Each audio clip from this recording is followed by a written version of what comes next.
We start with the coronavirus here in Connecticut, and concerns are growing as state numbers rise. The latest numbers from the governor's office today show the daily positivity rate is now above 2%. Now, state and federal leaders are pushing harder to get more people vaccinated, and tonight we are taking a closer look at that process. Channel 3 Eyewitness News reporter Matthew Campbell is joining us live. And Matthew, we still have a long way to go, correct? Yes, we do, Mark. It's late July and 63% of our state is fully vaccinated, and it's still one of the best in the nation, but short of the goal Governor Lamont wanted. He was looking for 70 to 80% when the rollout started. Now 69% have at least one dose, and we're getting answers for that slice of our population tonight. Let's say you got your first dose in March or April, but put off getting the second. Is it too late to get fully vaccinated? As coronavirus cases creep higher in Connecticut, Governor Ned Lamont is not bringing back the mask mandate or travel restrictions. Nobody wants mandates. I know how tired everybody is. And we don't have to get into that conversation if people just go get vaccinated.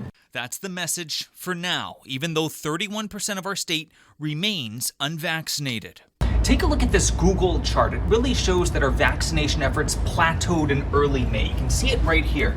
May 5th. That's when we crossed the 2 million mark of people who got at least one dose. Now it's been 2 months, and that number has only increased by 400,000. All of this kind of uneasiness is going to be with us until we're really truly able to increase our vaccination numbers.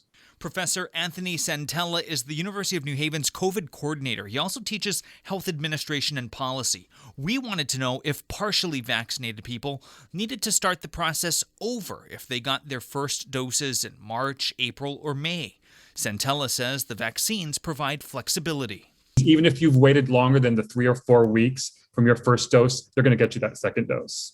Santella is urging partially vaccinated people to get their second dose, pointing to a recent study from the University of Minnesota that shows 2 doses of the Pfizer shot is 88% effective against the Delta variant, while just 1 dose gives 31% protection. Santella says the highly contagious Delta has now raised the bar for herd immunity altogether. When you add a very prevalent Delta variant, the 70s is not acceptable anymore. We have to be in the 80s. So yeah, is a high 60s good? Yes. Is it where we need to be to really relax our public health mitigation strategies? No, we need to be definitely in the 80s.